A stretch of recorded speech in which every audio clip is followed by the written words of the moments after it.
Viewers welcome back on program जी doctor साहब अगले शुरू पहला ਅਸੀਂ ਆਪਣੇ ਦਰਸ਼ਕਾਂ ਨੂੰ ਦੱਸ ਦਈਏ ਕਿ ਵਿਊਅਰਸ ਜੇ ਤੁਸੀਂ ਟੀਵੀ 84 ਨਾਲ ਜਾਂ ਪ੍ਰੋਗਰਾਮ ਸੱਚੋ ਸੱਚ ਨਾਲ ਫੇਸਬੁੱਕ ਰਾਹੀਂ ਜੁੜੇ ਹੋ ਤੇ ਇਸ ਨੂੰ ਵੱਧ ਤੋਂ ਵੱਧ ਲਾਈਕ ਕਰੋ ਤੇ ਨਾਲ ਹੀ ਸ਼ੇਅਰ ਕਰੋ ਔਰ YouTube ਤੇ ਸਬਸਕ੍ਰਾਈਬ ਵੀ ਕਰੋ। ਇਹ ਵੀ ਦੱਸ ਦੇਣਾ ਚਾਹੁੰਦੇ ਹਾਂ ਜੋ ਸਾਡੇ ਪ੍ਰੋਗਰਾਮ ਦਾ ਸਮਾਂ ਸੀਮਾ ਹੈ ਉਹ 8:45 ਤੋਂ ਲੈ ਕੇ 9 ਵਜੇ ਤੱਕ ਹੈ। So keep watching TV 84। Thank you so much. ਜੀ ਡਾਕਟਰ ਸਾਹਿਬ ਅਗਲੇ ਇਸ਼ੂ ਬਾਰੇ ਤੁਹਾਡੇ ਵਿਚਾਰ ਜਾਣਨੇ ਚਾਹਾਂਗੇ। ਜੀ ਡਾਕਟਰ ਸਾਹਿਬ ਕੀ ਕਹਿਣਾ ਚਾਹੋਗੇ? ਦੇਖੋ ਪਿਛਲੇ 4-5 ਦਿਨ ਤੋਂ ਕਿਉਂਕਿ ਸਾਡੇ ਕੁਝ ਸੈਗਮੈਂਟ ਆਲਮੋਸਟ ਇੱਕ ਸੈਗਮੈਂਟ ਰੋਜ਼ ਭਾਰਤ ਪਾਕਿਸਤਾਨ ਨਾਲ ਸੰਬੰਧਿਤ ਖਾਸ ਤੌਰ ਤੇ ਕਰਤਾਰਪੁਰ ਲਾਂਘਾ ਫਿਰ ਡਾਇਲੋਗ ਦੋਨੋਂ ਫੋਰਨ ਮਿਨਿਸਟਰਸ ਦਾ ਕਿਉਂਕਿ ਯੂਨਾਈਟਿਡ ਨੇਸ਼ਨਸ ਦਾ ਜਨਰਲ ਅਸੈਂਬਲੀ ਸੈਸ਼ਨ ਚੱਲ ਰਿਹਾ ਔਰ ਕੱਲ ਇਸ ਜਿਹੜਾ ਜਨਰਲ ਅਸੈਂਬਲੀ ਸੈਸ਼ਨ ਹੈ ਇਹਨੂੰ ਸੁਸ਼ਮਾ ਸਵਰਾਜ ਨੇ ਐਡਰੈਸ ਕਰਨਾ ਔਰ ਮੈਂ ਇਹ ਵੀ ਦੱਸ ਦਿਆਂ ਕਿ ਅਸੀਂ ਇੱਕ ਪ੍ਰੋਟੈਸਟ ਕਸ਼ਮੀਰੀਆਂ ਦਾ 10 ਤੋਂ 12 ਵਜੇ ਤੱਕ ਹੈ ਉਸ ਨੂੰ ਵੀ ਸਾਡੀ ਟੀਮ ਕਵਰ ਕਰੇਗੀ। ਅਸੀਂ ਉਹਦੇ 'ਚ ਮੌਜੂਦਗੀ ਦਿਖਾਵਾਂਗੇ ਔਰ 12 ਤੋਂ 3 ਵਜੇ ਤੱਕ ਜਿਹੜਾ ਫਿਰ ਪਰਮਿਟ ਸਿੱਖ ਜਥੇਬੰਦੀਆਂ ਵੱਲੋਂ ਲਿਆ ਗਿਆ ਤਾਂ ਕਿ ਸਾਰਾ ਦਿਨ ਉਹਨੂੰ ਜਿਹੜਾ ਪ੍ਰੈਜ਼ੈਂਸ ਰਹੇਗੀ ਔਰ ਅਸੀਂ ਇਹ ਅਪੀਲ ਵੀ ਕਰਾਂਗੇ ਕਿਉਂਕਿ ਕੱਲ ਸੈਚਰਡੇ ਹੈ ਕਿ ਸਾਡੇ ਜਿਹੜੇ ਵੀਰ ਭੈਣਾਂ ਇਸ ਟਰਾਈ ਸਟੇਟ ਏਰੀਆ 'ਚ ਨੇ ਉਹ ਜ਼ਰੂਰ ਪ੍ਰੋਟੈਸਟ ਦੇ ਵਿੱਚ ਸ਼ਮੂਲੀਅਤ ਕਰਨ ਜਿਹੜਾ ਵੀ ਟਾਈਮ ਉਹਨਾਂ ਨੂੰ ਸੂਟ ਕਰਦਾ ਹੈ। ਜੇ ਕਸ਼ਮੀਰੀਆਂ ਦੇ ਨਾਲ ਜੁਆਇਨ ਕਰਨ ਵਾਲੇ ਉਹਨਾਂ ਕੋਲ ਵਕਤ ਹੈ ਉਹਨੂੰ ਜੁਆਇਨ ਕਰਨ, ਨਹੀਂ ਤਾਂ 12 ਤੋਂ 3 ਜਿਹੜਾ ਕਿ ਕੰਫਰਟੇਬਲ ਟਾਈਮ ਹੈ, ਤੁਸੀਂ ਬਹੁਤ ਜਲਦੀ ਵੀ ਨਹੀਂ ਉੱਠਣਾ ਪਏਗਾ ਔਰ ਇਸ 'ਚ ਜ਼ਰੂਰ ਸ਼ਮੂਲੀਅਤ ਕਰੋ। ਔਰ ਜ਼ਾਹਰ ਹੈ ਕਿ ਜਦੋਂ ਇੱਥੇ ਪ੍ਰਾਈਮ ਮਿਨਿਸਟਰ, ਪ੍ਰੈਜ਼ੀਡੈਂਟ ਜਾਂ ਫੋਰਨ ਮਿਨਿਸਟਰਸ ਆਉਂਦੇ ਨੇ ਬਹੁਤ ਸਾਰੀਆਂ ਸਾਈਡਲਾਈਨ ਮੀਟਿੰਗਸ ਵੀ ਹੁੰਦੀਆਂ। ਸਾਈਡਲਾਈਨ ਮੀਟਿੰਗ ਕੋਈ ਫਾਰਮਲ ਡਾਇਲੋਗ ਨਹੀਂ ਹੁੰਦਾ, ਪਲੇਜ਼ੈਂਟਰੀਜ਼ ਹੀ ਹੁੰਦੀਆਂ ਨੇ ਪਰ ਇਹਨਾਂ ਚੋਂ ਅੱਗੋਂ ਤੁਸੀਂ ਜਿਹੜੇ ਕੋਈ ਹੋਰ ਸੀਰੀਅਸ ਗੱਲਬਾਤ ਦਾ ਵੀ ਜਿਹੜਾ ਉਹ ਕੱਢਦੇ ਹੋ ਏਜੰਡਾ ਔਰ ਇਹ ਜਿਵੇਂ ਪਲਾਨ ਸੀ ਕਿ ਇੰਡੀਆ ਦੀ ਫੋਰਨ ਮਿਨਿਸਟਰ ਸੁਸ਼ਮਾ ਸਵਰਾਜ ਔਰ ਮਹਿਮੂਦ ਕਸੂਰੀ ਪਾਕਿਸਤਾਨ ਦੇ ਫੋਰਨ ਮਿਨਿਸਟਰ ਉਹਨਾਂ ਨੇ ਮਿਲਣਾ ਸੀ ਲੇਕਿਨ 24 ਘੰਟੇ ਦੇ ਵਿੱਚ ਜਿਹੜਾ ਉਹ ਇੰਡੀਆ ਨੇ ਇਹ ਝੂਠਾ ਲਾ ਕੇ ਕਿ ਜੀ ਪੋਸਟੇਜ ਸਟੈਂਪਸ ਬੁਰਹਾਨ ਵਾਨੀ ਦੀ ਜਾਰੀ ਕਰਤੀ, ਹਾਲਾਂ ਜਿਹੜੀ ਜੁਲਾਈ ਦੀਆਂ ਉਹਨਾਂ ਦੇ ਪੋਸਟਲ ਡਿਪਾਰਟਮੈਂਟ ਨੇ ਕੀਤੀਆਂ ਔਰ ਸਾਡਾ BSF ਦਾ ਸ਼ੋਲਜਰ ਮਾਰ ਦਿੱਤਾ। ਉਹ ਵੀ ਜਦੋਂ ਗੱਲਬਾਤ ਦੀ ਉਹਨਾਂ ਨੇ ਆਫਰ ਕੀਤੀ ਉਸ ਤੋਂ 3 ਦਿਨ ਪਹਿਲਾਂ ਮਾਰਿਆ ਹੋਇਆ ਸੀ ਜਾਂ ਮਰਿਆ ਸੀ ਜਾਂ ਜੋ ਵੀ ਉਹਦਾ ਸੀ। ਲੇਕਿਨ ਇਹਦੇ ਬਾਵਜੂਦ ਕਿਉਂਕਿ ਇਹ ਜਿਹੜਾ ਸਾਰਕ ਜਿਹਨੂੰ ਕਹਿੰਦੇ ਨੇ south Asian association of regional cooperation, ਉਸ ਦੀ ਸਾਈਡਲਾਈਨ ਮੀਟਿੰਗ ਹੋਣੀ ਸੀ ਔਰ ਐਤਕੀ ਉਹਨੂੰ ਪਾਕਿਸਤਾਨ ਹੋਸਟ ਕਰ ਰਿਹਾ ਕਮਿੰਗ ਟਾਈਮ 'ਚ ਇਸਲਾਮਾਬਾਦ। ਭਾਰਤ ਨੇ ਪਿਛਲੀ ਵਾਰ ਵੀ ਉਸ ਦਾ ਬਾਈਕਾਟ ਕਰ ਦਿੱਤਾ ਸੀ ਜਦੋਂ ਇਹ ਹੁਣ ਸ਼ਾਇਦ ਸ੍ਰੀਲੰਕਾ 'ਚ ਸੀ ਲਾਸਟ ਈਅਰ ਜਾਂ ਨੇਪਾਲ 'ਚ ਸੀ, ਇਹਨਾਂ ਨੇ ਬਾਈਕਾਟ ਕੀਤਾ ਸੀ ਕਿ ਜੀ ਨਹੀਂ ਪਾਕਿਸਤਾਨ ਟੈਰਰਿਜ਼ਮ ਕਰ ਰਿਹਾ। ਸੋ ਜ਼ਾਹਰ ਹੈ ਵੀ ਐਤਕੀ ਇਸਲਾਮਾਬਾਦ ਵੀ ਇਹਨਾਂ ਨੇ ਨਹੀਂ ਜਾਣਾ ਲੇਕਿਨ ਇਹ ਜਿਹੜੀ ਸਾਰਕ ਦੀ ਇੱਥੇ ਸਾਈਡਲਾਈਨ ਮੀਟਿੰਗ ਸੀ ਉਹਦੇ ਬਾਰੇ ਸੀ ਕਿ ਵੀ ਚਲੋ ਜੇ ਪੋਜ਼ਿਟਿਵਲੀ ਦੋਨੋਂ ਹੀ ਫੋਰਨ ਮਿਨਿਸਟਰਸ ਨੇ ਹੋਣਾ ਕੋਈ ਗੱਲਬਾਤ ਹੋ ਰਿਹਾ ਪਰ ਜਦੋਂ ਇਹ ਬਿਟਰਨੈਸ ਜਿਹੜੀ ਕਿ ਇੰਡੀਆ ਨੇ ਕ੍ਰੀਏਟ ਕੀਤੀ, ਮੀਟਿੰਗ ਵੀ ਉਹਨਾਂ ਨੇ ਕੈਂਸਲ ਕੀਤੀ ਔਰ ਫਿਰ ਉਹਨਾਂ ਦੇ ਮਿਨਿਸਟਰ ਉਹ ਭਾਵੇਂ VK ਸਿੰਘ ਹੋਏ, ਉਹਨਾਂ ਦਾ ਰਾਜਨਾਥ ਸਿੰਘ ਹੋਏ, ਪਾਕਿਸਤਾਨ ਦੇ ਪ੍ਰਾਈਮ ਮਿਨਿਸਟਰ ਇਮਰਾਨ ਖਾਨ ਦੇ ਲਈ ਜਿਹੜੇ ਜਿਸ ਕਿਸਮ ਦੀ ਘਟੀਆ ਸ਼ਬਦਾਵਲੀ ਪਪਟ ਆਫ ਦਾ ਆਰਮੀ ਔਰ ਜਿਹੜਾ ਨਥਿੰਗ ਹੈਜ਼ ਚੇਂਜਡ ਔਰ ਇਹ ਉਹ ਕੀਤਾ ਤਾਂ ਫਿਰ ਇਮਰਾਨ ਖਾਨ ਨੇ ਵੀ ਉਹਨਾਂ ਨੇ ਕਿਹਾ ਕਿ ਵੀ ਇਹ ਜਦੋਂ ਇੱਕ ਛੋਟੇ ਭਾਂਡੇ 'ਚ ਵੱਡੀ ਚੀਜ਼ ਪੈ ਜਾਏ ਵੀ ਇਹ ਛੋਟੇ ਲੋਕ ਵੱਡੇ ਅਹੁਦਿਆਂ ਤੇ ਬੈਠੇ ਨੇ ਕਿ ਅਸੀਂ ਐਰੋਗੈਂਟ, ਇਹ ਜਿਹੜਾ ਇਹਨਾਂ ਦਾ ਹੰਕਾਰੀ ਰਵੱਈਆ ਹੈ ਇਹ ਅਨਐਕਸੈਪਟੇਬਲ ਹੈ। ਸੋ ਜ਼ਾਹਰ ਹੈ ਵੀ ਇਹ ਜਿਹੜੀ ਸਾਰਕ ਦੇਸ਼ਾਂ ਦੀ ਸਾਈਡਲਾਈਨ ਮੀਟਿੰਗ ਹੋਈ ਔਰ ਇਹ ਖਬਰ ਹੈ chill and Indo Pak ties mark SAARC foreign ministers meeting. ਹੁਣ ਆਏ ਤਾਂ ਉੱਥੇ ਦੋਨੋਂ ਹੀ, ਸੁਸ਼ਮਾ ਸਵਰਾਜ ਵੀ ਆਈ ਔਰ ਮਹਿਮੂਦ ਕੁਰੈਸ਼ੀ ਵੀ ਆਏ ਲੇਕਿਨ ਹੱਥ ਤਾਂ ਦੂਜਿਆਂ ਨੇ ਕੀ ਮਿਲਾਣਾ ਜਾਂ ਗ੍ਰੀਟਿੰਗ ਤਾਂ ਕੀ ਕਰਨੀ ਸੀ, ਈਵਨ ਇੱਕ ਦੂਜੇ ਨਾਲ ਅੱਖ ਵੀ ਨਹੀਂ ਮਿਲਾਈ। ਜਿਵੇਂ ਉਹ ਮੈਨੂੰ ਇਹ ਆ ਰਿਹਾ ਸੀ, ਮੈਂ ਕਿਹਾ ਹੁੰਦਾ ਇਹ ਹੈ ਵੀ ਜਿਹੜੇ ਨਹੀਂ ਵੀ ਮਿਲਾਉਂਦੇ ਅੱਖ ਘਰ ਵਾਲੀ ਲੜੇ ਹੋਣ ਫਿਰ ਉਹ ਕਾਕੇ ਨੂੰ ਹੀ ਕਹਿ ਦਿੰਦੇ ਨੇ ਕਾਕੇ ਪੁੱਛ ਪਾਪੇ ਨੂੰ ਰੋਟੀ ਖਾਣੀ ਹੈ ਕਿ ਨਹੀਂ, ਉਹ ਵੀ ਆ ਕੇ ਪੁੱਛ ਕੇ ਆਉਂਦਾ, ਉਹ ਕਹਿੰਦਾ ਨਹੀਂ ਮੈਂ ਨਹੀਂ ਖਾਣੀ, ਫਿਰ ਕਹਿੰਦੇ ਜਾ ਪੁੱਛ ਕਿਉਂ ਨਹੀਂ ਖਾਣੀ। ਮਤਲਬ ਇਹ ਹੁੰਦਾ ਵੀ ਇੱਕ ਵਿਚੋਲਾ ਜਿਹਾ ਲੱਭ ਕੇ 2-4 ਮਿੰਟ ਬਾਅਦ ਜਿਹੜਾ ਹੈ ਉਹ ਆਪਸ ਜਿਹੜੇ ਨੇ ਉਹਨਾਂ ਦਾ ਹੋ ਜਾਂਦਾ। ਪਰ ਇੱਥੇ ਤਾਂ ਇਹ ਫੋਰਨ ਮਿਨਿਸਟਰ ਜਿਹੜੇ ਨੇ ਨਹੀਂ, ਉਹ ਤਾਂ ਇਹਨਾਂ ਨੇ ਆਪ ਹੀ ਇੰਡੀਆ ਉਹਦੇ ਲਈ ਜ਼ਿੰਮੇਵਾਰ ਹੈ ਔਰ ਇਹਦੇ 'ਚ ਈਵਨ ਜਿਹੜੀ ਸੁਸ਼ਮਾ ਸਵਰਾਜ ਨੇ ਬਿਗਨਿੰਗ ਦੇ ਵਿੱਚ ਜਿਸ ਕਿਸਮ ਦਾ ਨੈਗੇਟਿਵ ਉਸਨੇ ਆਪਣੀ ਸਪੀਚ ਦੇ ਕਿਹਾ ਕਿ ਵੀ ਜੀ ਇਹ ਅਸੀਂ ਭਾਵੇਂ ਪਾਕਿਸਤਾਨ ਦਾ ਨਾਂ ਨਹੀਂ ਲਿਆ ਪਰ ਉਹਨੇ ਕਿਹਾ ਜੀ number of threats and incidents that endanger South Asia are on the rise. Terrorism remains the single largest threat to peace and stability in our region, and indeed in the world, said Swaraj. It is necessary that we eliminate the scourge of terrorism in all its forms without any discrimination and end the ecosystem of its support, she said. ਹੁਣ ਜ਼ਾਹਰ ਹੈ ਕਿ ਵੀ ਉਹ ਕਿਹਨੂੰ ਕਹਿ ਰਹੀ ਹੈ, ਹੁਣ ਮੁੰਡੇ ਕਾਕੇ ਦਾ ਨਾਂ ਨਹੀਂ ਲਿਆ, ਪਰ ਉਹਨੇ ਕਿਹਾ ਜੀ ਸਾਡਾ ਕਾਕਾ ਉਹ ਇੰਨੇ ਫੁੱਟ ਲੰਬਾ, ਬੜਾ ਸੋਹਣਾ, ਬਿੱਲੀਆਂ ਅੱਖਾਂ, ਉਹਨੇ ਨੀਲੀ ਕਮੀਜ਼ ਵੀ ਪਾਈ ਹੋਈ ਹੈ, ਉਹਦੇ ਪੈਰਾਂ 'ਚ ਜੁੱਤੀਆਂ ਵੀ ਇਹ ਨੇ, ਨਾਂ ਨਹੀਂ ਲਿਆ ਸੀ। ਉਸ ਤੋਂ ਜ਼ਾਹਰ ਹੈ ਵੀ ਸੁਸ਼ਮਾ ਸਵਰਾਜ ਕਿਹਨੂੰ ਕਹਿ ਰਹੀ ਹੈ, ਜੇ ਪਾਕਿਸਤਾਨ ਦਾ ਨਾਂ ਲਏ ਬਿਨਾਂ।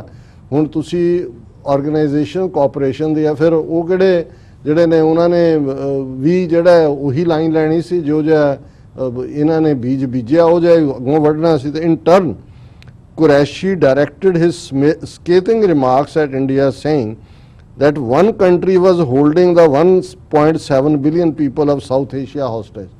ਉਹਨੇ ਕਿਹਾ ਜੀ ਇੱਕ ਦੇਸ਼ ਐਸਾ ਹੈ ਜਿਹੜਾ 1.7 ਬਿਲੀਅਨ ਲੋਕਾਂ ਨੂੰ ਜਿਨ੍ਹਾਂ ਨੇ ਯਰਗਮਾਲ ਬਣਾਇਆ ਹੈ, ਹੌਸਟੇਜ ਬਣਾਇਆ। ਹੁਣ ਜ਼ਾਹਰ ਹੈ ਵੀ ਕਿਨੇ ਬਣਾਇਆ ਹੈ, ਨਾ ਉਹਨੇ ਵੀ ਨਹੀਂ ਦਿਆ, ਸੋ ਹੈ ਤਾਂ ਸਮਾਰਟ ਨੇ।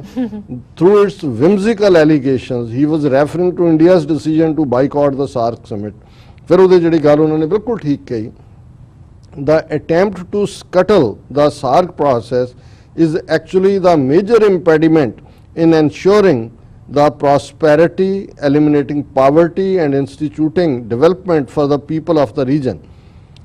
Qureshi said, insisting that there was no alternate to dialogue. ਉਹਨਾਂ ਨੇ ਕਿਹਾ ਜੀ ਇਹ ਜਿਹੜੇ ਕੋਸ਼ਿਸ਼ਾਂ ਹੋ ਰਹੀਆਂ ਨੇ ਸਾਰਕ ਨੂੰ ਸਾਬੋਤਾਜ ਕਰਨ ਦੀਆਂ ਠੀਕ ਨਹੀਂ ਹੈ, ਔਰ ਇਹ ਸਭ ਤੋਂ ਵੱਡੀ ਇਸ ਵੇਲੇ ਰੁਕਾਵਟ ਬਣੀ ਹੈ। ਨਹੀਂ ਤਾਂ ਇਸ ਦੇ ਨਾਲ ਜੇ ਅਸੀਂ ਇਸ ਡਾਇਲੌਗ ਨੂੰ ਅੱਗੇ ਤੋਰਦੇ ਹਾਂ, ਸਾਰਕ ਹੀ ਜਵਾਬ ਹੈ ਕਿ ਇਸ ਖਿੱਤੇ 'ਚ ਖੁਸ਼ਹਾਲੀ, ਗਰੀਬੀ ਦਾ ਖਾਤਮਾ ਔਰ ਵਿਕਾਸ, ਡਿਵੈਲਪਮੈਂਟ ਔਰ ਤਰੱਕੀ ਜਿਹੜੀ ਹੈ ਉਹ ਇਸ ਚੋਂ ਪੋਸੀਬਲ ਹੋ ਸਕਦੀ ਹੈ। ਸੋ ਹੁਣ ਅਸੀਂ ਇਹਦੇ 'ਚ ਕੀ ਕਹਿ ਸਕਦੇ ਹਾਂ ਵੀ ਦੋਨਾਂ ਨੇ ਹੀ, ਕਾਕੇ ਦਾ ਪਾਪਾ ਤੇ ਕਾਕੇ ਦੀ ਮੰਮੀ ਉਹ ਲੜੇ ਤੇ ਕਾਕਾ ਵਿੱਚ ਹੈ ਹੀ ਨਹੀਂ ਵਿਚਾਰਾ ਜਿਹੜਾ ਹੁਣ ਦੂਜੇ ਪਾਸੇ ਕਰੇ, ਇਹਨਾਂ ਨੇ ਆਪ ਹੀ ਜਿਹੜਾ ਕਾਕਾ ਚੁੱਪ ਕਰਾ ਦਿੱਤਾ। ਸੋ ਅਸੀਂ ਸਮਝਦੇ ਹਾਂ ਵੀ ਇਹ ਬੇਸ਼ੱਕ ਇਹਦੇ ਲਈ ਭਾਰਤ ਜ਼ਿੰਮੇਵਾਰ ਹੈ, ਪਰ ਇਹ ਦੁਖਦਾਈ ਹੈ ਕਿਉਂਕਿ ਸਾਊਥ ਏਸ਼ੀਆ ਦੇ ਵਿੱਚ ਜਿਹੜਾ ਕੋਈ ਵੀ ਮਸਲੇ ਦਾ ਹੱਲ ਗੱਲਬਾਤ ਰਾਹੀਂ ਜਾਂ ਇਹ ਜਿਹੜੇ ਟੈਂਪਰੇਚਰ ਇਹ ਰੀਜ਼ ਕਰ ਰਹੇ ਨੇ RSS ਵਾਲੇ, ਜਿਨ੍ਹਾਂ 'ਚੋਂ ਉਹਨਾਂ ਨੇ 2019 ਦੀਆਂ ਚੋਣਾਂ ਇਲੈਕਸ਼ਨਸ ਵਿਕਟਰੀ ਕੱਢਣੀ ਹੈ, ਮੁਸਲਮਾਨਾਂ ਦੇ ਲਈ ਨਫ਼ਰਤ, ਪਾਕਿਸਤਾਨ ਲਈ ਕਸ਼ਮੀਰ ਦੇ ਵਿੱਚ ਵੀ ਜਿਹੜੀ ਹੈ ਉਹ ਆਉਣ ਵਾਲੇ ਦਿਨਾਂ 'ਚ ਹੋਰ ਵੀ ਜ਼ੁਲਮ ਦੀ ਇਹ ਇੰਤਹਾ ਕਰਨਗੇ। ਸੋ ਇਹ ਇੱਕ ਪਾਰਟ, ਔਰ ਜਿਵੇਂ ਮੈਂ ਪਹਿਲਾਂ ਕਿਹਾ ਵੀ ਅੱਜ ਦਾ ਸਾਡਾ ਪ੍ਰੋਗਰਾਮ ਸਾਡੇ ਦਰਸ਼ਕਾਂ ਦੀਆਂ ਲਿਖਤਾਂ ਵੱਲ ਹੁੰਦਾ ਹੈ, ਤੇ ਸਾਡੇ ਇੱਕ ਬੜੇ ਅਜ਼ੀਮ ਦਰਸ਼ਕ ਰਹੇ ਲੰਬਾ ਵਕਤ ਪਹਿਲਾਂ, ਉਹ ਸਾਡੇ ਨਾਲ ਇਨ ਟੱਚ ਸੀ ਅੱਜ ਤੋਂ 2-3 ਸਾਲ ਪਹਿਲਾਂ। ਉਹਨਾਂ ਦਾ ਨਾਂ ਹੈ ਮੁਹੰਮਦ ਅਸੀਮ ਜਾਵੇਦ, ਉਹ ਸਾਨੂੰ ਲਿਖਦੇ ਵੀ ਸੀ, ਔਰ ਉਹਨਾਂ ਨੇ ਉਸ ਜ਼ਮਾਨੇ 'ਚ 2016 'ਚ ਖਾਲਿਸਤਾਨ ਦੀਆਂ ਬਾਉਂਡਰੀਜ਼ ਕੀ ਹੋਣਗੀਆਂ, ਸੀਮਾਵਾਂ ਕੀ ਹੋਣਗੀਆਂ, ਹੱਦਾਂ ਕੀ ਹੋਣਗੀਆਂ ਪੁੱਛਿਆ ਸੀ, ਔਰ ਉਹ ਜਿਹੜਾ ਸਾਡਾ ਜਵਾਬ ਵੀ ਸੀ ਕਾਫੀ ਜਿਹੜਾ ਵੱਡੀ ਗਿਣਤੀ 'ਚ ਲੋਕਾਂ ਨੇ ਉਹਨੂੰ, ਕਿਉਂਕਿ YouTube ਤੇ ਪਿਆ ਇਸ ਵੇਲੇ 6000 ਤੋਂ ਜ਼ਿਆਦਾ ਵੀਡੀਓਜ਼ ਸਾਡੀਆਂ ਸੱਚੋ ਸੱਚ ਪ੍ਰੋਗਰਾਮ ਦੀਆਂ YouTube ਤੇ ਨੇ, ਔਰ ਉਹ ਦਰਸ਼ਕ ਦੇਖ ਸਕਦੇ ਨੇ। ਪਰ ਇਹ ਜਿਵੇਂ ਹੁੰਦਾ ਵੀ ਉਹਨਾਂ ਨੇ ਜਿਹੜੀ ਇਹ ਲਿਖਤ ਲਿਖੀ, ਉਹਨਾਂ ਨੇ ਕਿਹਾ ਸੇਮ ਕੁਐਸਚਨ ਇਨ ਏ ਡਿਫਰੈਂਟ ਸਟਾਈਲ। ਸਵਾਲ ਉਹੀ ਪੁੱਛਣਾ ਚਾਹੁੰਦੇ ਨੇ, ਪਰ ਮੈਂ ਸਮਝਦਾ ਵੀ ਇਹ ਜ਼ਰੂਰੀ ਵੀ ਹੁੰਦਾ ਹੈ ਕਈ ਵਾਰ, ਕਿਉਂਕਿ ਇਹਨਾਂ ਨੇ ਕਿਹਾ ਜਿਵੇਂ first of all apologies for writing an email after a long time, but I believe you remember me. I am the one who asked the question back in 2016 about boundary of Khalistan. Today I have same question but in a different way and with different concern and also a bit long as well. कि वही सवाल है पर मैं जरा वक्रे ढंग नाल तुहानू पुछांगा, और ज़ाहिर है भी इस किस्म की डिस्कशन जरूरी भी हुंदी है। जिहड़े लोग इस किस्म की कल नूं शरारत कर सकते ने उन्हां दे भी जिहड़ा ध्यान रखना चाहिए ताकि जिहड़े पॉजिटिव ने उन्हां दे सामने इनफ जिहड़ा उन्हां दे कोल दलीलां होण, ताकि जदों कल नूं कोई नैगेटिविटी जां ना पक्की गल करन दी कोशिश करदा है ਉਹ ਉਹਦਾ ਜਵਾਬ ਦੇ ਸਕਣ। ਹੁਣ ਇਹਦੇ 'ਚ ਜਿਹੜਾ ਉਹਨਾਂ ਨੇ ਡਿਫਰੈਂਟ ਵੇ ਐਕਚੁਅਲੀ ਇਹਨੂੰ ਜਿਵੇਂ ਕ੍ਰਿਸਚੀਅਨਿਟੀ 'ਚੋਂ ਆਇਆ, ਇਹਨੂੰ ਕਹਿੰਦੇ ਨੇ ਡੈਵਲਸ ਐਡਵੋਕੇਟ, ਕਿ ਸ਼ੈਤਾਨ ਦਾ ਵਕੀਲ ਹੋਣਾ, ਕਿਉਂਕਿ ਜਦੋਂ ਇਹ ਕਿਸੇ ਨੂੰ ਸੇਂਟ ਡਿਕਲੇਅਰ ਕਰਦੇ ਨੇ ਤਾਂ ਇਹ ਹੁੰਦਾ ਹੈ ਵੀ ਦੋ ਮਿਰੈਕਲਸ ਕਰਾਮਾਤਾਂ ਜ਼ਰੂਰ ਦਿਖਾਈਆਂ ਹੋਣ, ਫਿਰ ਜਿਹੜਾ ਉਹਦੇ ਲਈ ਮੰਗ ਰਿਹਾ ਹੁੰਦਾ ਸੇਂਟਹੁੱਡ ਉਹਦੀਆਂ ਕਰਾਮਾਤਾਂ ਗਿਣਾਉਂਦਾ, ਫਿਰ ਇੱਕ ਜਿਹੜਾ ਆਪੋਜ਼ਿਟ ਉਹਨੂੰ ਚੈਲੰਜ ਕਰਦਾ ਵੀ ਇਹ ਕਰਾਮਾਤ ਨਹੀਂ, ਉਹਨੂੰ ਡੈਵਲਸ ਐਡਵੋਕੇਟ ਕਹਿੰਦੇ ਨੇ। ਸੋ ਕਈ ਵਾਰ ਅਸੀਂ ਡੈਵਲਸ ਐਡਵੋਕੇਸੀ ਵੀ ਕਰਦੇ ਹਾਂ ਕਿ ਦੂਜੇ ਕੀ ਨੈਗੇਟਿਵ ਕਹਿ ਸਕਦੇ ਨੇ। ਸੋ ਇਹਨਾਂ ਨੇ ਕਿਹਾ pro Khalistan activists believe that their leaders did a mistake in 1947 by joining hands with India and didn't ask for a separate country for themselves, and you also regret that decision. Today you are asking for a free Khalistan with a claim that it will not change the current boundaries of Pakistan. So my question is, how would you Khalistanis ensure to a common Pakistani that you will not regret that very same decision in future by not saying it would have been better if we would have asked for Nankana Sahib, Lahore, etc. as well. ਜੀ ਕਿ ਵੀ ਅੱਜ ਸਿੱਖ ਇਸ ਗੱਲ ਤੇ ਪਛਤਾਵਾ ਕਰਦੇ ਨੇ ਕਿ ਜੀ 47 ਚ ਅਸੀਂ ਆਪਣਾ ਦੇਸ਼ ਕਿਉਂ ਨਹੀਂ ਲਿਆ ਜਦੋਂ ਕਿ ਸਾਡੇ ਕੋਲ ਸਾਨੂੰ ਮੌਕਾ ਸੀ। ਕੱਲ ਨੂੰ ਜਦੋਂ ਖਾਲਿਸਤਾਨ ਬਣ ਜਾਂਦਾ ਹੈ ਉਸ ਦੀਆਂ ਹੱਦਾਂ ਦੇ ਵਿੱਚ, ਫਿਰ ਕੀ ਇਹ ਨਹੀਂ ਹੋਏਗਾ ਵੀ ਕੁਛ ਰਿਗਰੈਟ ਕਰਨ ਕਿ ਵੀ ਅਸੀਂ ਜਿਹੜਾ ਉਹ ਨਨਕਾਣਾ ਸਾਹਿਬ ਜਾਂ ਲਾਹੌਰ ਤੇ ਕਿਉਂ ਨਹੀਂ ਕਲੇਮ ਕੀਤਾ। ਦੇਖੋ ਜਾਵੇਦ ਸਾਹਿਬ, ਤੁਸੀਂ ਬੜੇ ਸੁਲਝੇ ਹੋਏ ਸਿਆਣੇ ਇਨਸਾਨ ਹੋ। ਇਹ ਤੁਹਾਨੂੰ ਵੀ ਪਤਾ ਹੈ ਕਿ ਵੀ ਉਹ ਜ਼ਮਾਨੇ ਹੋਰ ਸੀ ਜਦੋਂ ਕਿ ਅਲਾਉਦੀਨ ਖਿਲਜੀ ਜਿਹੜਾ ਉਹ 15 ਸਿਪਾਹੀਆਂ ਦੇ ਨਾਲ ਬੰਗਾਲ ਫਤਿਹ ਕਰ ਰਿਹਾ ਸੀ, ਅਬਦਾਲੀ ਆਇਆ, ਜਾਂ ਉਸ ਤੋਂ ਪਹਿਲਾਂ ਦੂਸਰੇ ਜਿਹੜੇ ਨੇ ਮਹਿਮੂਦ ਗਜ਼ਨਵੀ ਜਿਹੜਾ ਜਿੱਧਰ, ਔਰ ਸਾਰੇ ਯੂਰਪ, ਚੰਗੇਜ਼ ਖਾਨ ਉਸ ਤੋਂ ਪਹਿਲਾਂ ਜੀ। ਔਰ ਅੱਜ ਜਦੋਂ ਮੁਲਕ ਬਣਦੇ ਨੇ 20ਵੀਂ ਸਦੀ 'ਚ ਇਹ ਕ੍ਰਾਈਟੇਰੀਆ ਨੇਸ਼ਨ ਸਟੇਟਸ ਦਾ ਆਇਆ, ਉਹਦੇ ਕ੍ਰਾਈਟੇਰੀਆ ਹੁੰਦੇ ਨੇ, ਮੌਕੇ ਹੁੰਦੇ ਨੇ। ਅਸੀਂ ਸਮਝਦੇ ਹਾਂ ਕਿ 47 ਵਰਗਾ ਮੌਕਾ ਸਾਨੂੰ ਦੁਬਾਰਾ ਨਹੀਂ ਮਿਲਣਾ। ਹੁਣ ਸਾਡੇ ਲਈ ਉਹ ਸਟਰਗਲ ਹੈ, ਅਸੀਂ ਇੱਕ ਜਨਰੇਸ਼ਨ ਮਰਵਾ ਕੇ ਵੀ ਅਜੇ ਉਸ ਰਸਤੇ ਦੇ ਪਾਂਧੀ ਬਣੇ ਹੋਏ ਆ। ਮੰਜ਼ਿਲ ਕਿੱਥੇ ਹੈ ਅਸੀਂ ਨਹੀਂ ਜਾਣਦੇ, ਰੱਬ ਜਾਣਦਾ।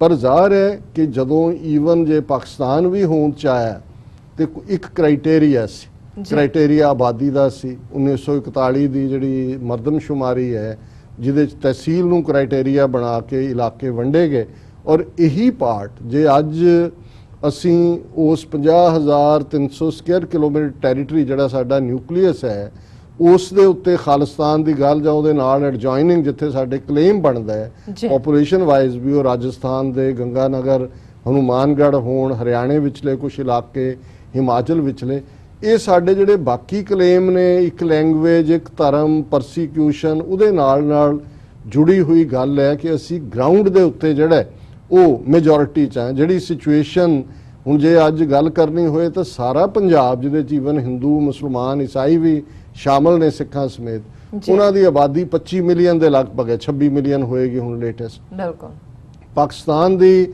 ਆਪਣੀ 200 ਮਿਲੀਅਨ ਤੋਂ ਜ਼ਿਆਦਾ ਆਬਾਦੀ ਦੇ ਵਿੱਚ ਜੇ ਮੈਂ ਗਲਤ ਨਾ ਹੋਵਾਂ ਤੇ 150 ਮਿਲੀਅਨ ਜਾਂ 160 ਮਿਲੀਅਨ ਪੰਜਾਬ ਹੋਏਗਾ, ਜਾਂ ਜੇ ਉਸ ਤੋਂ ਘੱਟ ਵੀ ਉਹ 100 ਮਿਲੀਅਨ ਪਲੱਸ ਤਾਂ ਸਰਟਨਲੀ। ਹੁਣ ਜਿਹੜਾ ਹੈ ਉਹ ਕਿਉਂ ਜਦੋਂ ਅਸੀਂ ਨਵੇਂ ਇਹ ਸਾਰੇ ਸਿਸਟਮ ਨੂੰ ਦੇਖਦੇ ਹਾਂ ਜਿੱਥੇ ਕਿ ਡੈਮੋਕ੍ਰੇਸੀ, ਜਮਹੂਰੀਅਤ, ਦੂਜਾ ਤੀਜਾ, ਜੇ 47 ਦੇ ਪੀਰੀਅਡ 'ਚ ਸਿੱਖ ਲੀਡਰਸ਼ਿਪ ਇੱਕ ਪਾਸੇ ਤਾਂ ਉਹਨਾਂ ਨੇ ਆਪਣਾ ਕਲੇਮ ਛੱਡਿਆ, ਦੂਸਰੇ ਪਾਸੇ ਉਹਨਾਂ ਨੇ ਉਸ ਮੈਜੋਰਿਟੀ ਵੱਲ ਜਾਣ ਤੋਂ ਜਿਹੜਾ ਟਾਲਾ ਵੱਟਿਆ ਕਿ ਵੀ ਅਸੀਂ ਮਾਈਨੋਰਿਟੀ ਹੋਵਾਂਗੇ ਔਰ ਉੱਥੇ ਸਾਡੇ ਨਾਲ ਪਤਾ ਨਹੀਂ ਕੀ ਧੱਕਾ ਹੋਏ। ਤੇ ਕਿਉਂ ਜਦੋਂ ਕਿ ਸਾਡੇ ਕੋਲ ਆਲਰੇਡੀ ਇੱਕ ਆਪਣਾ ਮੁਲਕ ਜਿੱਥੇ ਅਸੀਂ ਆਪਣੀ ਆਜ਼ਾਦੀ ਦੇ ਨਾਲ ਜਿਹੜਾ ਆਪਣਾ ਧਰਮ ਨੂੰ ਪ੍ਰੈਕਟਿਸ ਕਰ ਸਕਾਂਗੇ, ਸਾਡਾ ਕਿਉਂ ਕਲੇਮ ਕਿਸੇ ਪਾਸੇ ਹੋਏਗਾ? ਤੇ ਜੇ ਕੋਈ ਬੇਵਕੂਫ ਕਰੇਗਾ ਵੀ ਉਹਦੀ ਕੀ ਆਥੈਂਟਿਸਿਟੀ ਹੋਏਗੀ? ਔਰ ਪਾਕਿਸਤਾਨ ਜਿਹੜਾ ਕਿ ਇੱਕ ਨਿਊਕਲੀਅਰ ਆਰਮਡ ਸਟੇਟ ਹੈ, ਔਰ ਅੱਜ ਹੀ 70-72 ਸਾਲ ਬਾਅਦ ਪਾਕਿਸਤਾਨ ਨੇ ਜਿਵੇਂ ਅਫਗਾਨਿਸਤਾਨ ਜਿਹਦੇ 'ਚੋਂ ਅਮਰੀਕਾ ਔਰ ਉਸ ਤੋਂ ਪਹਿਲਾਂ ਸੋਵੀਅਤ ਯੂਨੀਅਨ ਉਹਦੇ ਨਾਲ ਟੈਕਲ ਕੀਤਾ ਹੈ, ਇਹ ਜਿਹੜਾ ਹਾਂ ਜੇ ਅਸੀਂ ਹਾਈਪੋਥਸਿਸ ਦੇ ਲਈ ਕੋਈ ਕਹੀ ਜਾਣਾ ਜਾਂ ਇਸ ਕਿਸਮ ਦੇ ਨੇ ਲੋਕ, ਅਸੀਂ ਸਿਰਫ ਇਹੀ ਚਾਹਾਂਗੇ ਔਰ ਸਾਡਾ ਇਹੀ ਖਾਬ ਡ੍ਰੀਮ ਹੋਏਗਾ ਜਿਹੜਾ ਕਾਇਦੇ ਆਜ਼ਮ ਦਾ ਸੀ ਜਦੋਂ ਉਹਨਾਂ ਨੇ ਈਵਨ ਪਾਕਿਸਤਾਨ ਵੀ ਫਾਰਮ ਕੀਤਾ ਕਿ ਭਾਈ ਸਾਡੇ ਉਹਨਾਂ ਦਾ ਸੀ ਕਿ ਇੰਡੀਆ ਨਾਲ ਇਹੋ ਜਿਹੇ ਰਿਲੇਸ਼ਨ ਹੋਣਗੇ ਜਿਹੋ ਜਿਹੇ ਅਮਰੀਕਾ ਕੈਨੇਡਾ ਦੇ ਨੇ ਕਿ ਭਾਈ ਫ੍ਰੀ। ਮੈਂ ਤਾਂ ਇਸ ਤੋਂ ਵੀ ਬਿਯੋਂਡ ਜਾਂਦਾ ਕਿ ਉਹ ਵਕਤ ਵੀ ਆਏ ਕਿ ਜਿੱਥੇ ਖੁੱਲ੍ਹ ਕੇ ਜਿਹੜਾ ਵਪਾਰ ਹੈ, ਔਰ ਹੁਣ ਤਾਂ ਇਹਨੇ ਟਰੰਪ ਨੇ ਈਵਨ ਕੈਨੇਡਾ ਨਾਲ ਵੀ ਟਾਈਟ ਕਰ ਦਿੱਤੀ ਰਿਲੇਸ਼ਨਸ਼ਿਪ ਇਸ ਤੋਂ ਪਹਿਲਾਂ ਦੀ। ਸੋ ਇਹਦੇ 'ਚ ਕੋਈ ਲੌਜਿਕ ਨਹੀਂ ਹੈ। ਔਰ ਪਾਕਿਸਤਾਨ ਦੇ ਅਸੀਂ ਗ੍ਰੇਟਫੁਲ ਹਾਂ ਕਿ ਇੱਕ ਇਸਲਾਮਿਕ ਮੁਲਕ ਹੋਣ ਦੇ ਬਾਵਜੂਦ ਅੱਜ ਹਾਂ ਇਹ ਜ਼ਰੂਰ ਸਾਡੀ ਅਰਦਾਸ ਦਾ ਹਿੱਸਾ ਸੀ ਔਰ ਹੈ ਕਿ ਸ਼੍ਰੀ ਨਨਕਾਣਾ ਸਾਹਿਬ ਤੇ ਹੋਰ ਗੁਰਦੁਆਰਿਆਂ ਗੁਰਧਾਮਾਂ ਜਿਨ੍ਹਾਂ ਤੋਂ ਪੰਥ ਨੂੰ ਵਿਛੋੜਿਆ ਗਿਆ ਹੈ, ਖੁੱਲੇ ਦਰਸ਼ਨ ਦੀਦਾਰ ਤੇ ਸੇਵਾ ਸੰਭਾਲ, ਉਹਦੇ 'ਚ ਵੀ ਕੋਈ ਕਬਜ਼ੇ ਦੀ ਗੱਲ ਨਹੀਂ ਸੀ ਕਿ ਜੀ ਅਸੀਂ ਉਹਨੂੰ ਆਕੂਪਾਈ ਕਰਨਾ ਹੈ। ਔਰ ਅੱਜ ਜਿਵੇਂ ਪਾਕਿਸਤਾਨ ਕਮੇਟੀ, ਪਾਕਿਸਤਾਨ ਸਰਕਾਰ ਔਰ ਦੁਨੀਆ ਭਰ ਚੋਂ ਸਿੱਖ ਜਾਂਦੇ ਨੇ, ਆਲਮੋਸਟ ਜਿਹੜਾ ਹੈ ਉਹ ਸਾਡਾ ਪਾਰਟ ਜਿਹੜਾ ਹੈ ਇਹਨਾਂ ਨੇ, ਹੁਣ ਜੇ ਕਰਤਾਰਪੁਰ ਕੋਰੀਡੋਰ ਵੀ ਇੰਡੀਆ ਨੇ ਬਲੌਕ ਕੀਤਾ ਹੈ, ਅਦਰਵਾਈਜ਼ ਇਹ ਉਸ ਦੋਸਤਾਨਾ ਰਿਸ਼ਤਿਆਂ ਦੀ ਬਦੌਲਤ ਹੈ ਕਿ ਸਾਡੇ, ਔਰ ਅਸੀਂ ਇਹ ਸਮਝਦੇ ਹਾਂ ਵੀ ਇਹ ਵੀ ਇੱਕ ਮਿਸਟਿਕ ਰੱਬ ਦੇ ਉਸ ਅਸੂਲ ਦੇ ਥੱਲੇ ਹੈ ਕਿ ਸਾਡੇ ਗੁਰਦੁਆਰਾ ਸਾਹਿਬਾਨ ਪਾਕਿਸਤਾਨ 'ਚ ਸਾਡੇ ਲਈ ਹਮੇਸ਼ਾ ਹੀ ਖਾਲਿਸਤਾਨ ਔਰ ਪਾਕਿਸਤਾਨ ਦੇ ਪਰਮਾਨੈਂਟ ਫਰੈਂਡਸ਼ਿਪ ਬੌਂਡਸ ਨੇ ਔਰ ਅਸੀਂ ਇਹਨੂੰ ਇਸ ਸਪਿਰਿਟ ਦੇ ਵਿੱਚ ਹੀ ਦੇਖਦੇ ਹਾਂ। I am following Indian and Punjab electronic media, so my above concern is in light of couple of programs which were aired in last couple of weeks where Sikhs which are anti-Khalistan saying that if we are struggling for Khalistan then we should also demand for Lahore, Nankana Sahib and some other cities of Pakistan to include in Khalistan. Javed Sahab, ਇਹੀ ਗੱਲ ਰਾਜੀਵ ਗਾਂਧੀ ਜਦੋਂ 1985 ਦੇ ਵਿੱਚ national press club Washington DC 'ਚ ਆਇਆ ਔਰ ਜਦੋਂ address ਕਰਨ ਲੱਗਾ, ਪਿੱਛੇ ਕੁਝ ਸਿੱਖ ਵੀ ਸੱਜਣ ਬੈਠੇ ਸੀ, ਉਹਨਾਂ ਨੇ ਕੋਈ ਪ੍ਰੋਟੈਸਟ ਦੀ ਆਵਾਜ਼ ਕੱਢੀ ਹੋਏਗੀ ਔਰ ਉਹ ਭੜਕ ਕੇ ਕਹਿੰਦਾ ਹੈ ਇਹ पीछे खालिस्तान मांगने वाले जाना है तो रंजीत सिंह का राज लाहौर में था, वहाँ पाकिस्तान, वहाँ खालिस्तान बनाओ। सो इस यही गल दा प्यो भी जिहड़ा है ਉਹਦਾ इंदिरा गांधी ਦਾ नेहरू ਉਹ पंजाबी सूबा कहता सी ਜਦੋਂ ਵਿਰੋਧ ਕਰਦਾ ਹੈ बनाना है पाकिस्तान। सो ਤੁਸੀਂ खुद ही ये किया है कि भी ये एंटाई खालिस्तान सिख ने ਇਹ ਖਾਲਿਸਤਾਨ ਦਾ ਆਰਗੂਮੈਂਟ ਮਾਰਨ ਦੇ ਲਈ ਔਰ ਇਹਦੇ 'ਚ ਉਹ ਕੈਨੇਡਾ ਦਾ ਇੱਕ ਵਿਕਿਆ ਹੋਇਆ ਜਿਹੜਾ ਪਾਕਿਸਤਾਨੀ ਆਪਣੇ ਆਪ ਨੂੰ ਕਹਿੰਦਾ, ਮੈਨੂੰ ਹਮੇਸ਼ਾ ਉਹਦਾ ਨਾਮ ਭੁੱਲ ਜਾਂਦਾ ਹੈ, वो भी ये गल कहता है कि जी अगर लाहौर में कैपिटल हो मैं सपोर्ट करूँगा, वहाँ बनाओ खालिस्तान। सो ये उन्होंने नैगेटिविटी है खालिस्तान की मूवमेंट नू नैगेट करने दे लई इहदे च कोई जिहड़ा है वो तुक नहीं है।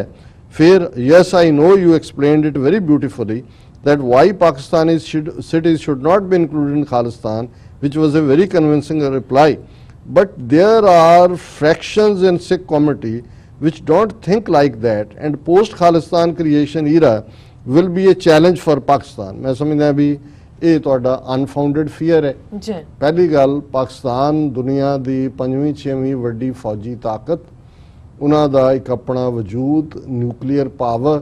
ਹੁਣ ਜੇ ਉਸ ਕਿਸਮ ਦੇ ਲੋਕ ਜਿਹੜੇ ਪਾਕਿਸਤਾਨ 'ਚ ਵੀ ਨੇ ਜਿਹੜੇ ਡ੍ਰੀਮ ਕਰਨ ਕਿ ਜੀ ਇੱਕ ਦਿਨ ਜਿਹੜਾ ਅਸੀਂ, ਸਾਨੂੰ ਵੀ ਕਿਸੇ ਇੱਕ ਵੀਰ ਨੇ ਈਮੇਲ ਲਿਖੀ ਹੋਈ ਹੈ ਕਿਸੇ ਪੀਰ ਦਾ ਹਵਾਲਾ ਦੇ ਕੇ, ਉਹਨੇ ਕਿਹਾ ਜੀ ਉਹ ਵਕਤ ਆ ਗਿਆ ਹੈ ਕਿ ਵੀ ਹੁਣ ਸਾਰੇ ਭਾਰਤ ਦੇ ਉੱਤੇ ਜਿਹੜਾ ਹੈ ਉਹ ਇਸਲਾਮ ਦਾ ਝੰਡਾ ਝੂਲਣਾ ਔਰ ਦੂਸਰਾ ਤੁਸੀਂ ਵੀ ਖਾਲਿਸਤਾਨੀ ਗਾਜ਼ੀ ਲੈ ਕੇ ਹੁਣੇ ਹੀ ਟਾਈਮ ਹੈ ਵੀ ਤੁਸੀਂ ਵੀ ਆਪਣਾ ਬਣਾ ਕੇ ਸਾਥ ਦਿਓ ਔਰ ਗਜ਼ਬਾਏ ਹਿੰਦ ਕੇ ਕਿਹਦੇ ਥੱਲੇ। ਸੋ ਇਸ ਕਿਸਮ ਦੇ ਲੋਕ ਜਿਹੜੇ ਨੇ ਉਹ ਹਮੇਸ਼ਾ ਥੋੜੇ ਬਹੁਤ ਰਹਿੰਦੇ ਨੇ, ਕੋਈ ਉਹਦੇ 'ਚੋਂ ਮਜ਼ਹਬ 'ਚੋਂ, ਕੋਈ ਲੋਕਾਂ ਦੀਆਂ ਕਹਾਣੀਆਂ 'ਚੋਂ ਇਸ ਕਿਸਮ ਦੀਆਂ ਗੱਲਾਂ ਕੱਢਦੇ ਨੇ।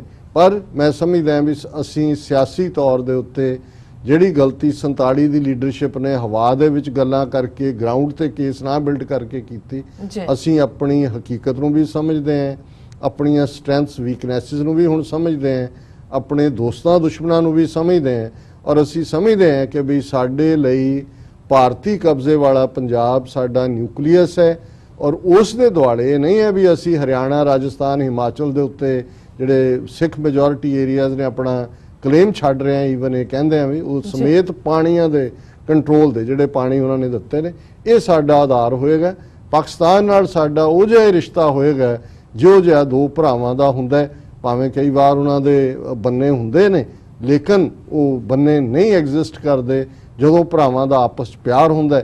ਤੇ ਜਦੋਂ ਜੇ ਸ਼ਰੀਕਾਬਾਜ਼ੀ ਦੂਸਰੀ ਹੁੰਦੀ ਹੈ ਤੇ ਬੰਨੇ ਨਾ ਵੀ ਹੋਣ ਤੇ ਉਹ ਇੱਕ ਡਿਫਰੈਂਟ ਪਾਰਟ ਹੁੰਦਾ। ਮੈਂ ਸਮਝਦਾ ਵੀ ਐਸਾ ਕੋਈ ਰੀਜ਼ਨ ਆਫ ਕਲੈਸ਼ ਨਹੀਂ ਬਚਿਆ। 47 ਤੱਕ ਜ਼ਰੂਰ ਇਹ ਪਾਰਟ ਐਗਜ਼ਿਸਟ ਕਰਦਾ ਸੀ, ਡੋਮੀਨੈਂਸ ਦਾ ਵੀ ਸੀ, ਆਬਾਦੀ ਦਾ ਫੈਕਟਰ ਵੀ ਸੀ, ਸਾਡੇ ਦਿਮਾਗਾਂ 'ਚ ਆਪਣੇ ਪਹਿਲੇ ਰਾਜ ਦੀ ਗੱਲ ਬੜੀ ਹੋਈ ਸੀ। ਮੁਸਲਮਾਨ ਮੈਜੋਰਿਟੀ 9 ਕਰੋੜ ਜਿਹੜੀ ਹੈ ਉਹ ਹਿੰਦੂ ਤੋਂ ਖੌਫਜ਼ਦਾ ਸੀ ਕਿ 33 ਕਰੋੜ ਦੀ ਜਿਹੜੀ ਹੈ ਮੈਜੋਰਿਟੀ ਦੇ ਵਿੱਚ ਅਸੀਂ ਫਸ ਗਏ। ਤੇ ਜਿਵੇਂ ਕਾਇਦੇ ਆਜ਼ਮ ਨੇ ਠੀਕ ਕੀਤਾ ਵੀ ਸਾਡਾ ਕੀ ਹੋਏਗਾ, ਸਿੱਖਾਂ ਨੂੰ ਹਿੰਦੂ ਜਿਹੜਾ ਕਲੈਵਰਲੀ ਇਸਤੇਮਾਲ ਕਰ ਰਿਹਾ ਸੀ ਪਾਕਿਸਤਾਨ ਨੂੰ ਬਲੌਕ ਕਰਨ ਲਈ। ਸੋ ਉਹ ਸਾਰੇ ਫੈਕਟਰ ਹੁਣ ਐਗਜ਼ਿਸਟ ਨਹੀਂ ਕਰਦੇ। ਰਾਦਰ ਕੰਟਰੇਰੀ ਟੂ ਦੈਟ ਜੀ ਖਾਲਿਸਤਾਨ ਦੀ ਹੋਂਦ, ਔਰ ਇੱਕ ਦਿਨ ਜਦੋਂ ਕੋਈ ਵਿਜ਼ਨਰੀ ਈਵਨ ਹਿੰਦੂ ਵੀ ਆਏਗਾ ਜਿਹੜਾ ਲੀਡਰ ਦੇ ਤੌਰ ਤੇ ਸੋਚੇਗਾ, ਉਹਨਾਂ ਦੇ ਵੀ ਹਿੱਤ 'ਚ ਹੈ। ਉਹ ਜਮਨਾ ਪਾਰ ਉਹਨਾਂ ਦੀ ਆਪਣੀ ਗੰਗਾ ਜਮਨਾ ਤਹਿਜ਼ੀਬ ਹੈ। ਬਫਰ ਸਟੇਟ ਖਾਲਿਸਤਾਨ ਜਿਹੜਾ ਫਰੈਂਡਲੀ ਟਰਮਸ ਦੇ ਉੱਤੇ ਇਧਰਲੇ ਨੇਬਰਸ ਨਾਲ ਵੀ ਦੂਜੇ ਪਾਸੇ ਵੀ ਹੋਏਗਾ, ਇਹੀ ਗਾਰੰਟੀ ਹੈ ਅਲਟੀਮੇਟਲੀ ਸਾਊਥ ਏਸ਼ੀਆ 'ਚ ਸੇਫਟੀ, ਸਿਕਿਉਰਿਟੀ, ਪ੍ਰੋਸਪੈਰਿਟੀ ਦੀ। ਔਰ ਉਹਨਾਂ ਨੇ ਅਖੀਰ 'ਚ ਕਿਹਾ, if I summarise then now we have one enemy state in the region, but post Khalistan creation we will be dealing with Khalistan as well as to stop her to expand her boundaries in Pakistan. Pakistan zindabad, Khalistan zindabad। हाँ उन्होंने, क्योंकि देखो एक generation दोनों पासों जिन्हें 47 सफ़र किया जी, ਉਹਨਾਂ ਦੇ ਵਿੱਚ ਇੱਕ ਖੌਫ ਸੀ ਕਿ 47 ਚ ਜਿਹੜੇ ਲਹਿੰਦੇ ਪੰਜਾਬ ਚੋਂ ਸਿੱਖ ਆਏ ਕਿ ਭਾਈ ਸਾਡੇ ਨਾਲ ਕੀ ਹੋਇਆ।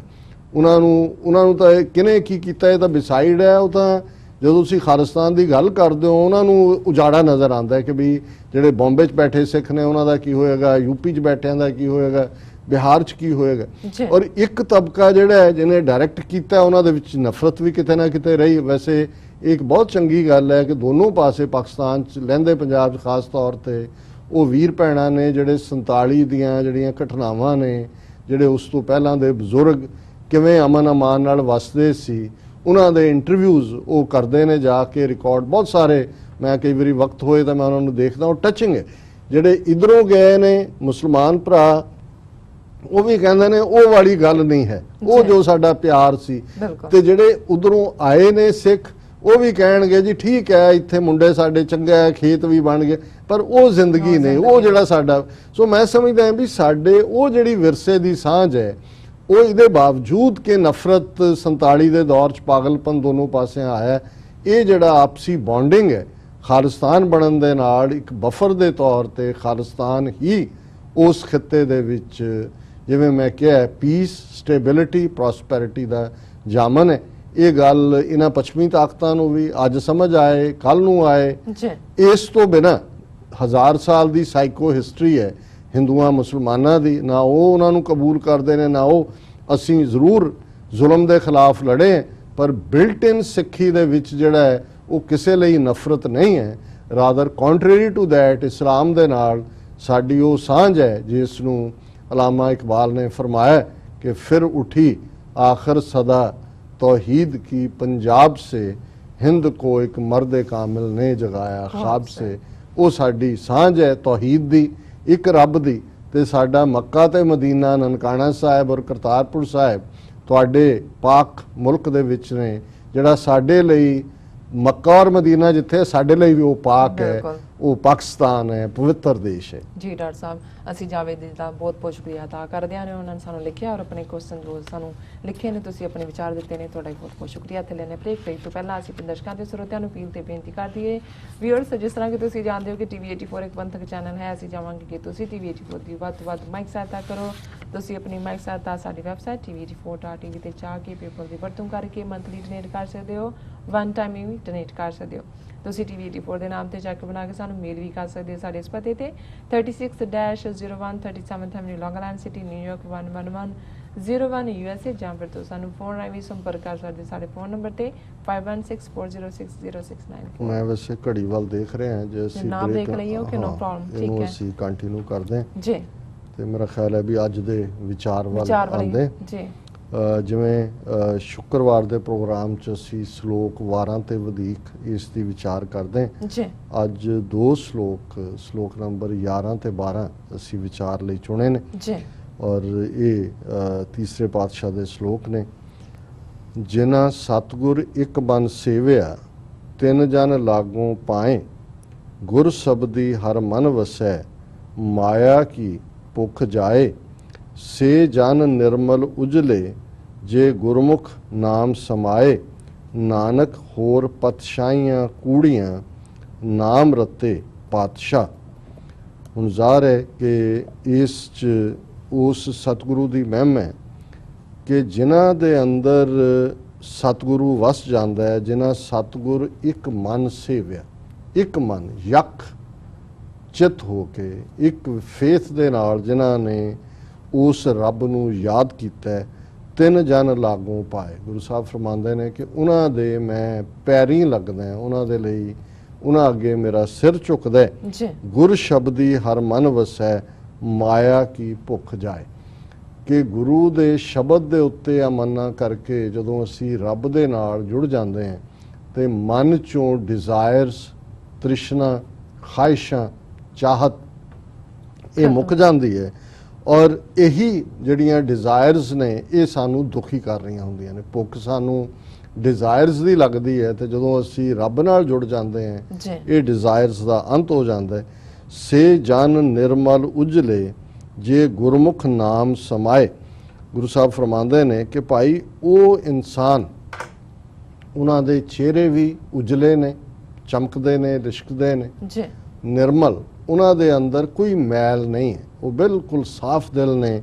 ਜੇ ਗੁਰਮੁਖ ਨਾਮ ਸਮਾਏ, ਜਿਹੜੇ ਕਿ ਗੁਰਮੁਖ ਬਣ ਕੇ ਗੁਰੂ ਦੇ ਰਸਤੇ ਦੇ ਉੱਤੇ ਚੱਲ ਕੇ ਰੱਬ ਦੀ ਯਾਦ ਦੇ ਵਿੱਚ ਜੁੜ ਜਾਂਦੇ ਨੇ, ਨਾਮ ਦੇ ਵਿੱਚ ਸਮਾਉਂਦੇ ਨੇ। ਜੀ ਨਾਨਕ ਹੋਰ ਪਤਸ਼ਾਹੀਆਂ ਕੂੜੀਆਂ, ਨਾਮ ਰਤੇ ਪਾਤਸ਼ਾਹ।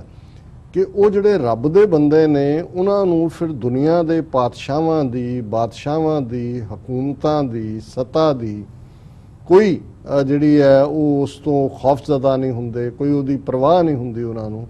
ਉਹਨਾਂ ਦੇ ਲਈ ਜਿਹੜਾ ਬਾਦਸ਼ਾਹ ਦਾ ਬਾਦਸ਼ਾਹ ਹੈ, ਜਿਹੜਾ ਸਾਵਰਨ ਆਫ ਦਾ ਸਾਵਰਨਸ ਹੈ, ਉਹ ਰੱਬ, ਉਸ ਦੇ ਉੱਤੇ ਨਾਨਕ ਹੋਰ ਪਾਤਸ਼ਾਹੀਆਂ ਕੂੜੀਆਂ, ਨਾਮ ਰਤੇ ਪਾਤਸ਼ਾਹ, ਉਹ ਰੱਬ ਦੀ ਯਾਦ 'ਚ ਜੁੜੇ ਹੁੰਦੇ ਨੇ। ਜੀ ਔਰ ਉਹਨਾਂ ਦੇ ਲਈ ਸਿਰਫ ਉਹੀ ਪਾਤਸ਼ਾਹੀ ਹੈ, ਉਸ ਦਾ ਹੀ ਉਹ ਖੌਫ ਮੰਨਦੇ ਨੇ। ਪਰਵਾਹ ਨਾ ਹੀ ਕਿਸੇ ਕੇਰੀ, ਬਾਝ ਸੱਚੇ ਨਾ ਹੈ। ਹੁਣ ਇਹ ਜਿਹੜਾ ਹੈ ਕਿ ਕਿਸੇ ਦੀ ਪਰਵਾਹ ਨਹੀਂ ਹੈ, ਕਿ ਵੀ ਉਸ ਦੀ ਹੀ ਇੱਕ ਯਾਦ ਉਹਨਾਂ ਨੂੰ ਪਿਆਰੀ ਹੈ। ਔਰ ਦੂਸਰਾ ਸ਼ਲੋਕ ਹੈ, ਜਿਉਂ ਪੁਰਖ। ਹੁਣ ਇਹ ਬੰਦਗੀ ਜਾਂ ਇਹ ਪਿਆਰ ਕਿਸ ਹੱਦ ਤੱਕ ਜਾ ਕੇ ਕਿਵੇਂ ਬਣਦਾ ਹੈ, ਕਿਵੇਂ ਹੋਣਾ ਚਾਹੀਦਾ ਜੇ ਰੱਬ ਦੇ ਨਾਲ ਜੁੜਨਾ। ਜੀ ਤੇ ਅਗਲੇ ਸ਼ਲੋਕ 'ਚ ਹੈ, ਜਿਉਂ ਪੁਰਖ ਹੈ ਘਰ ਭਗਤੀ ਨਾਰ ਹੈ, ਅਤ ਲੋਚੈ ਭਗਤੀ ਭਾਏ। ਬਹੁ ਰਸ ਸਾਲਣੇ ਸਵਾਰ ਦੀ, ਖਟ ਰਸ ਮੀਠੇ ਪਾਏ। ਤਿਉ ਬਾਣੀ ਭਗਤ ਸਲਾਹ ਦੇ, ਹਰ ਨਾਮੈ ਚਿਤ ਲਾਏ। ਮਨ ਤਨ ਧਨ ਆਗਿਆ ਰਾਖਿਆ, ਸਿਰ ਵੇਚਿਆ ਗੁਰ ਆਗਿਆ ਜਾਏ। ਭੈ ਭਗਤੀ ਭਗਤ ਬਹੁ ਲੋਚਦੇ, ਪ੍ਰਭ ਲੋਚਾ ਪੂਰ ਮਿਲਾਏ। ਹਰ ਪ੍ਰਭ ਵੇ ਪਰਵਾਹ ਹੈ, ਕਿਤ ਖਾਧੈ ਤਿਪਤਾਏ। ਸਤਿਗੁਰ ਕੈ ਭਾਣੈ ਜੋ ਚੱਲੇ, ਤਿਪਤਾਸ਼ੈ ਹਰ ਗੁਣ ਗਾਏ। ਧੰਨ ਧੰਨ ਕਲ ਯੁਗ ਨਾਨਕਾ, ਜੇ ਚੱਲੇ ਸਤਿਗੁਰ ਪਾਏ।